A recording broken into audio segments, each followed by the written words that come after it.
Quiero comenzar haciendo una pregunta y es relevante a cuando generalmente nosotros a veces escuchamos y esto pasa mucho con la gente que no conoce a Dios.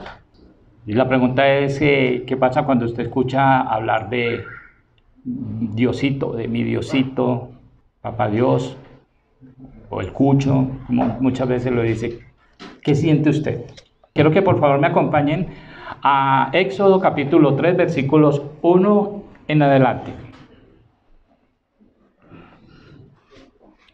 Mientras usted busca este texto, yo quiero comentarles algo. El libro de Génesis capítulo 50, versículo 24 dice aquí, José dijo a sus hermanos, yo voy a morir, mas Dios ciertamente os visitará. Ojo con esto, os visitará y os hará subir de esta tierra a la tierra que juró a Abraham, a Isaac y a Jacob. E hizo jurar a José, a los hijos de Israel, diciendo, Dios ciertamente os visitará y haréis llevar de aquí mis huesos. Y murió José a la edad de 110 años, etc.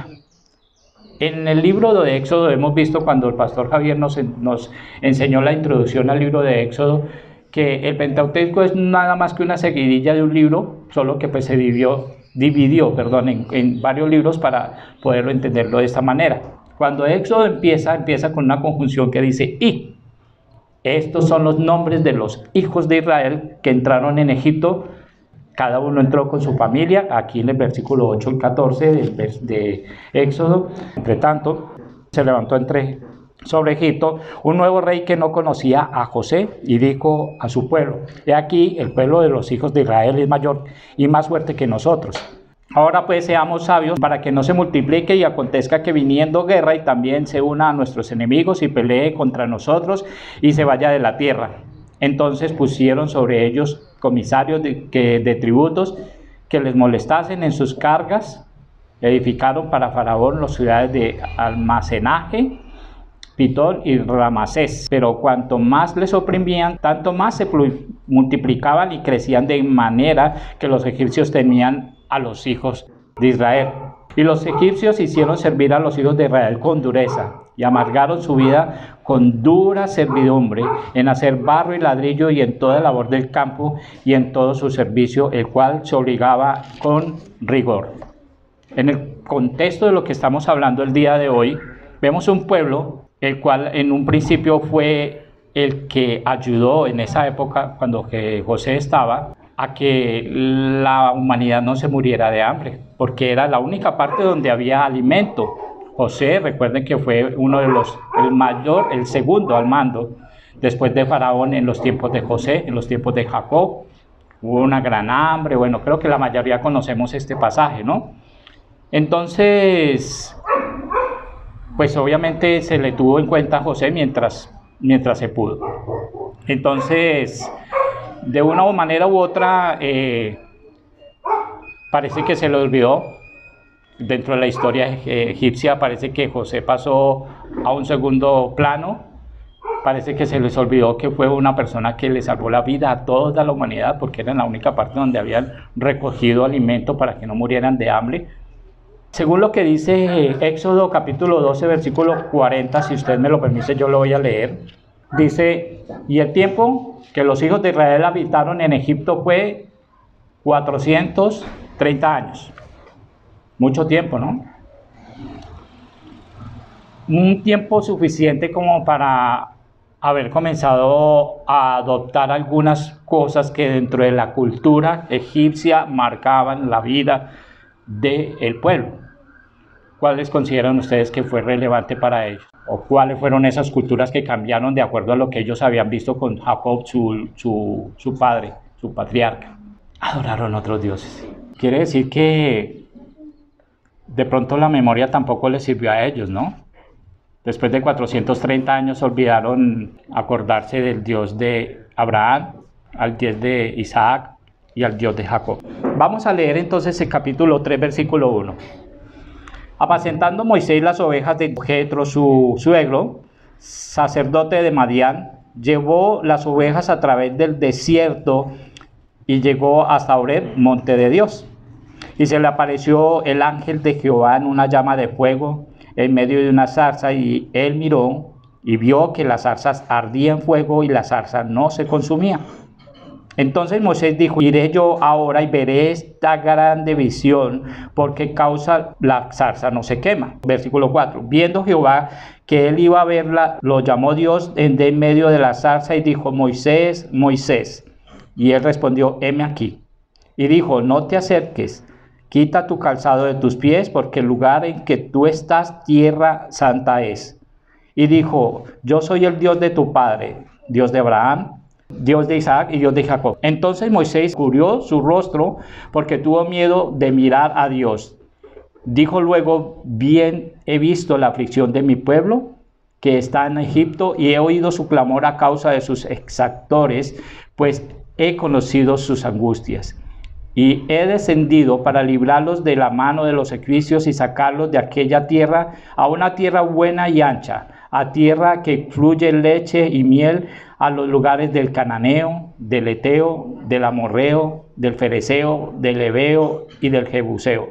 El clamor pues de los hijos de Israel ha venido delante de mí, y también he visto la opresión con los que los egipcios los oprimen. Ven, por tanto, ahora, y te enviaré a Faraón, para que saques de Egipto a mi pueblo, los hijos de Israel.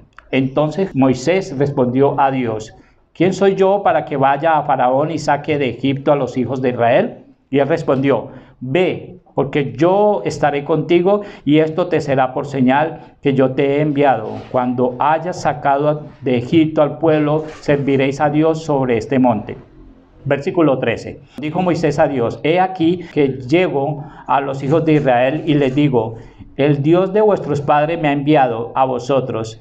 Si ellos me preguntaren cuál es su nombre, ¿qué les responderé? A mí este versículo siempre me llamó mucho la atención. Y respondió Dios a Moisés: yo soy el que soy. Dijo: así dirás a los hijos de Israel: yo soy, me envió a vosotros. Bien, hermanos, vemos en el contexto de lo que estaba hablando la palabra del Señor. Los primeros 3 versículos dice que Moisés estaba apacentando. ¿Sí? Dice que apacentaba Moisés las ovejas de su suegro. Duró 40 años en el desierto haciendo esto. Ya era su profesión. Ya no era príncipe de Egipto. Recuerden que él era el hijo adoptado de la princesa de Egipto. Por ende tenía un nivel bastante alto, una jerarquía muy alta dentro de los egipcios. Aparte de eso, tenía pues obviamente todo su conocimiento en cuanto a la parte cultural, conocía la economía, era una persona muy estudiosa, ¿no? Pero fíjese que Dios generalmente cambia los corazones de cada uno de nosotros sin saber realmente qué es lo que nosotros buscamos. Él quería de pronto ser príncipe, pero el Señor lo llevó a pastorear ovejas. Tremendo. Él había sido tratado por Dios durante esos 40 años. Recuerde que él salió, se voló porque él tenía un carácter fuerte, un temperamento fuerte, y asesinó a uno de los egipcios por defender a un hermano hebreo. Otra característica que encontramos allí dice que él no tenía ningún ganado, porque ¿de quién eran las ovejas? De su suegro. Sé que trabajaba para su suegro. Todas las ovejas pertenecían a su suegro. Vemos en el versículo 2, dice que se le apareció el ángel de Jehová en una llama de fuego, en medio de una zarza. Y él miró y vio que la zarza ardía en fuego y la zarza no se consumía. Yo considero, no sé, nunca he estado en un desierto, pero considero que eso debe ser normal, ver que el sol genere fuego en alguna parte, queme los árboles, queme las plantas, porque pues algunas de ellas se tendrán que haber secado. El fuego intenso, ¿cuánto más o menos puede haber en un desierto? Por ahí 36 o 38, 40 grados centígrados. Pero aquí había algo importante, que era que no solo vio una zarza, sino que esta no era normal porque no se consumía, no, las hojas no se calcinaban, su tronco no crujía. Entonces eso fue lo que llamó la atención de Moisés. ¿Y qué hace Moisés? Dice que se acerca, ¿no? Dice aquí la parte, dice: él miró y vio una zarza que ardía fuego y la zarza no se consumía. Entonces Moisés dijo: iré yo ahora y veré esta grande visión, porque causa la zarza no se quema. Al acercarse, ya un poco más clara la visión, dice que ve el ángel de Jehová en medio de la llama. Bueno, esto lo podemos mirar también, que pasó anteriormente en Génesis 16, versículos 7 al 13, cuando se le presenta también a Abraham. La visión debe ser, o debe haber sido algo muy hermoso, porque allí Moisés ve que el ángel de Jehová está en medio, dice que está en medio de la zarza. Se presenta el ángel de Jehová. Para mí eso es bonito, porque entiendo que entonces Jehová está en medio de su pueblo, está en medio de su iglesia, en medio de la tribulación, en medio de todas las situaciones. Dios está ahí con nosotros, ¿cierto? Versículo 4. Moisés, Moisés, dice el Señor. Generalmente Dios, cuando llama la atención de alguien, lo hace así, ¿no? Lo hizo también con Abraham. Veo que quería llamar la atención, ¿no? Moisés llevaba 40 años pastoreando las ovejas de su suegro. La condición de un pastor es un pastor una persona que generalmente no tiene una vida social muy activa, anda solitario. Creo que no tiene con quién hablar muchas veces, ¿no? O sea, yo no sé realmente cómo se maneja eso, pero yo sí me imagino que el hombre se sentaba en un monte alto para poder visualizar a cada una de las ovejas que tenía a su cargo. Pero Dios le conoció. Dios le conoció. Dios sabía quién él era y lo importante que era para Dios también. Nunca se olvidó quién fue Moisés, ni nunca se le olvidó quién fue su pueblo. Versículo 5.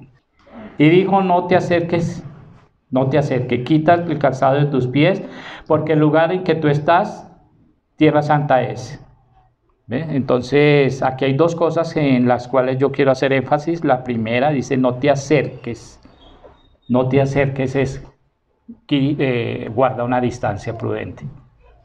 El mismo Dios le estaba diciendo a Moisés: espérame ahí. Pero él quería estar ahí con él, pero no te acerques, guarda distancia. Y la segunda es: quita el calzado de tus pies. Eso, y el mismo versículo nos enseña que es la reverencia que Dios espera de nosotros. El calzado era un sinónimo de las personas que generalmente no tenían dinero, más bien eran pobres, y pues por ende eran personas que de una u otra manera encontraban como humildad. Por esa razón era necesario, en este caso, que él quitara su calzado, ¿no? Vamos siguiendo. El versículo 6, bueno, yo lo hago, eso es un buen contexto más o menos para que ustedes tengan en cuenta ello, pero la idea es llegar al versículo 13 y 14, que son los que llaman la atención, pero es relevante que nosotros veamos cada una de estas cosas y por qué llegamos al versículo 13 y 14. El versículo 6, por favor, leámoslo. Dice: y dijo: yo soy el Dios de tu padre, Dios de Abraham, de Isaac y Dios de Jacob. Dios se revela en Moisés recordándole su relación con sus padres. Le recordó que Dios era el Dios del pacto, ese Dios que ellos ya habían olvidado. 430 años habían olvidado hasta su nombre o quién era. Creo que en ese caso uno entiende muchas cosas ahorita, porque nosotros se nos olvidan mucho algunas cosas de la cultura. No sé si a usted le parezca que eso sea una verdad, porque generalmente, por ejemplo, ahora los jóvenes adoptan cualquier cultura y en un caso de 5 años ya no hay. Yo recuerdo que hace más o menos unos 10 años existían los emos, ya no existen. Antes eran los punqueros, antes eran los hippies, pero cambia, ¿no? Esa es la cultura. Son tribus, como le dice el hermano Alister, son tribus, son cosas que realmente no son constantes. Entonces realmente, si uno mira al pueblo de Israel en esa época, 430 años, uno pues hasta puede entender eso. Aunque pues realmente uno dice: no, pero ¿cómo así? Se lo va a olvidar de Dios. Pero pasa, suele pasar. Entonces le recuerda a Dios a Moisés que después de más de 400 años, como lo habíamos visto en José, dijo que Jehová lo visitaría. En Génesis 50 dice que Jehová visitaría a su pueblo y estaría con él, ¿sí? Dice: este no era un Dios nuevo para Moisés.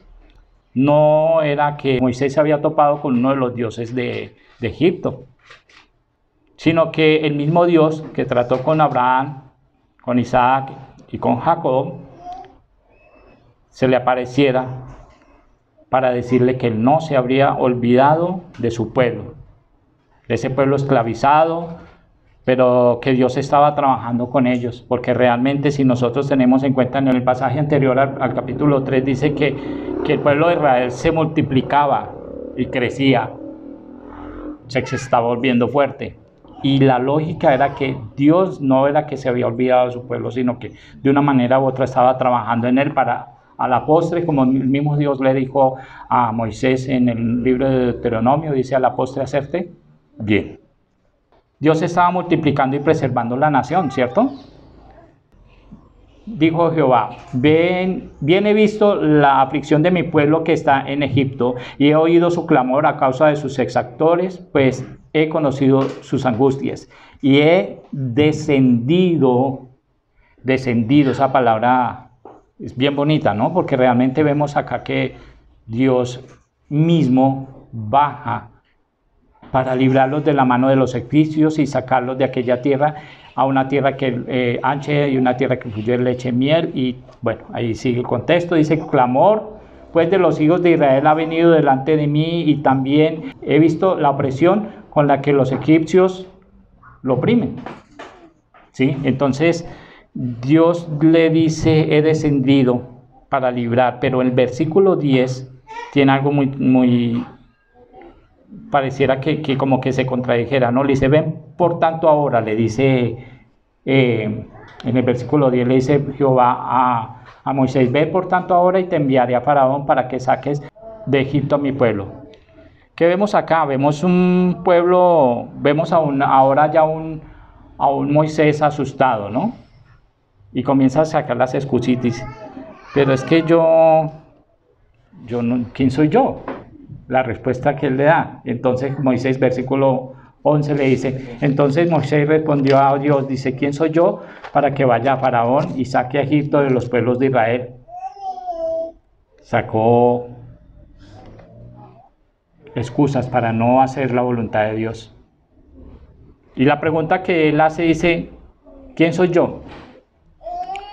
Había olvidado decirles que el título de esta reflexión es un problema de identidad. Moisés mismo le está diciendo a Jehová, no me mandes a mí porque yo no soy la persona indicada. ¿Quién soy yo para hacer esto? Bueno, había olvidado que una persona que tenía un buen letrado, una buena letra, una persona que había tenido estudio y tal vez de pronto eso le daba algo de posibilidades, pero no. Fíjese que la respuesta de Dios en el versículo 12 es muy diferente a responder la pregunta que hacía Moisés. Dice aquí, ve, ¿por qué qué? Porque yo estaré contigo. Dios quería quitar el enfoque de Moisés en sí mismo para ponerlo donde él debe estar, en Dios. La excusa que había en Moisés, Dios se la refuta diciendo, es que no eres tú el que vas a ir. Sí, vas a ir tú, pero vas a ir en nombre de quién, o vas a ir de parte de quién.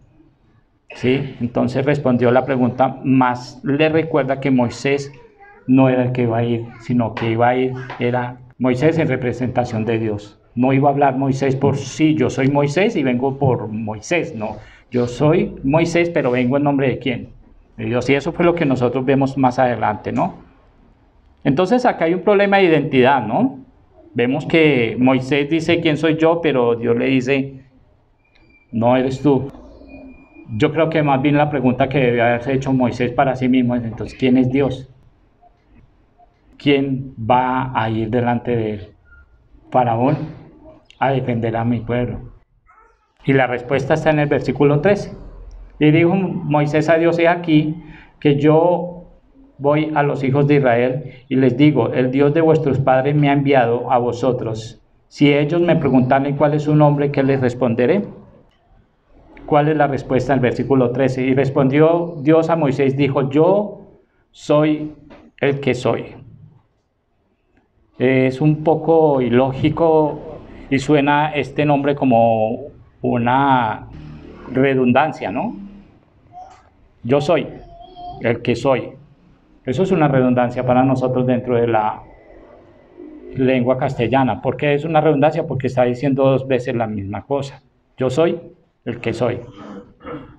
Pero si nosotros realmente le ponemos un poco de sentido, tiene muchísima lógica. ¿Por qué? ¿Qué era lo que estaba viviendo el pueblo en ese momento? Un pueblo que tenía ¿qué? Varios dioses, una cultura diferente.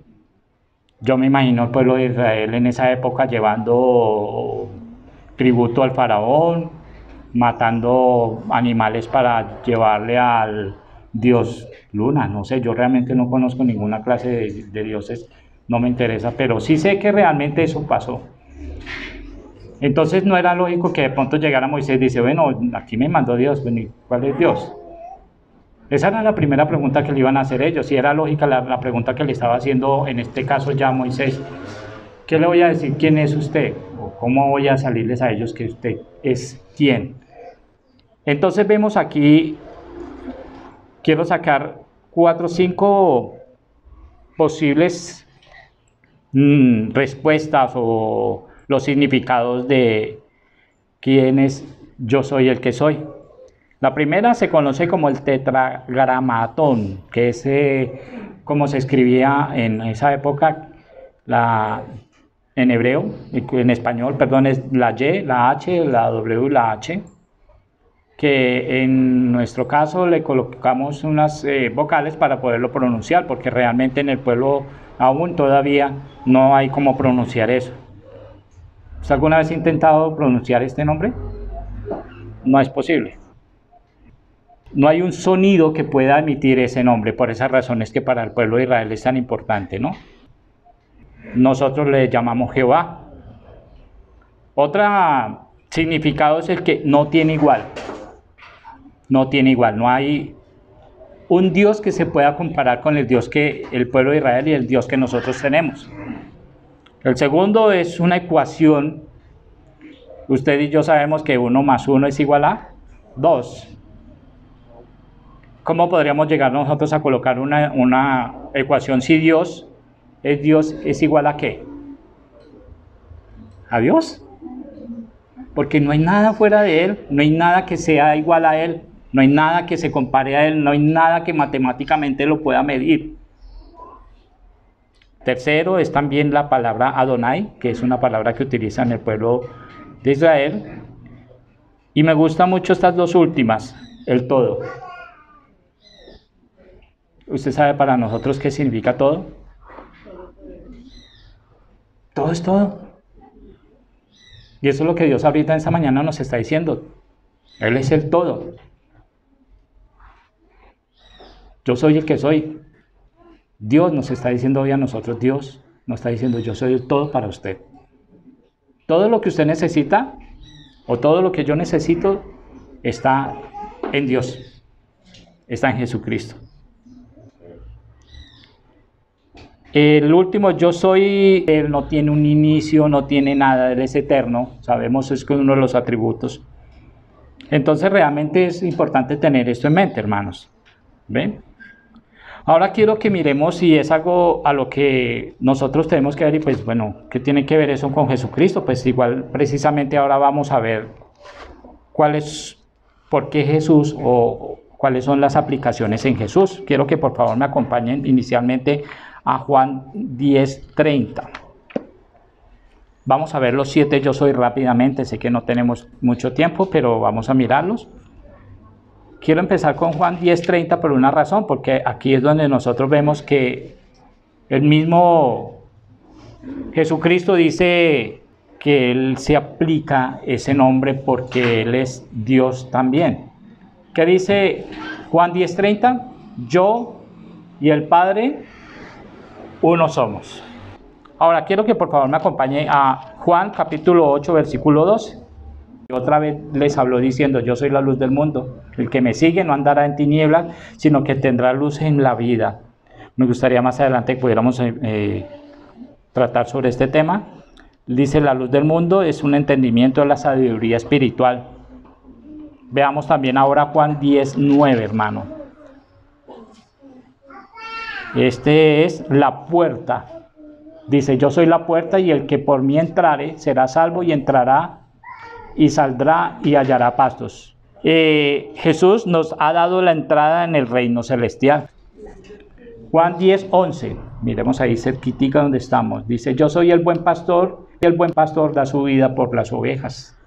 El buen pastor es el que paga el precio de nuestra salvación con su vida. Miremos ahora Juan 11:25 y 26. Dice la palabra del Señor, le dijo Jesús, yo soy la resurrección y la vida. El que cree en mí, aunque esté muerto, vivirá. Y todo aquel que vive y cree en mí no morirá eternamente. ¿Crees esto? Él es nuestra garantía para una vida eterna con Dios. El quinto, vamos a verlo, Juan 14:6. Dice la palabra del Señor. Jesús le dijo, yo soy el camino y la verdad y la vida. Nadie viene al Padre si no es por mí. Solo Jesús es el puente para llegar al Padre. Sexto, Juan 15:5. Yo soy la vid, vosotros los pámpanos, y el que permanece en mí, yo en él, este lleva mucho fruto, porque separados de mí nada podéis hacer. Jesús nos garantiza que daremos fruto por medio de él, de su espíritu, y por medio también de su Espíritu Santo. Y por último, quiero que me acompañe por favor a Juan 6:35, y vamos a mirar 3 versículos de esta parte. Juan 6:35 dice la palabra del Señor, dice, Jesús le dijo, yo soy el pan de vida, y el que viene a mí nunca tendrá hambre, y el que en mí cree no tendrá sed jamás. Es quien nos sustenta espiritualmente. Jesucristo dio su vida para que la ira de Dios recayera sobre este justo. Yo le hago una pregunta. Si nosotros adoptáramos ese yo soy, ¿usted qué rótulo le colocaría? Yo soy el que soy, no se puede.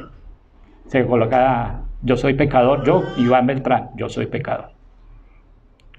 Usted allá personalmente tendrá otro adjetivo que puede colocarle a ese yo soy. Alguien dijo una frase muy bonita y me parece relevante hacerlo, lo que hace el caballero de la cruz, Jesucristo. Porque yo debía haber tomado esa cruz y haber muerto por mis pecados, pero él de una manera muy caballerosa tomó la iniciativa de morir por mí. Jesucristo dio su vida para que la ira de Dios se recayera sobre él.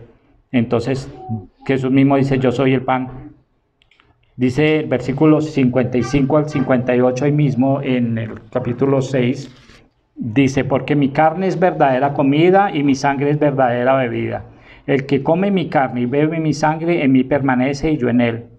Y como me envió el Padre viviente, yo vivo por el Padre, asimismo el que me come también vivirá por mí.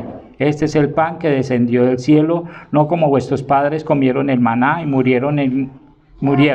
El que come de este pan vivirá eternamente.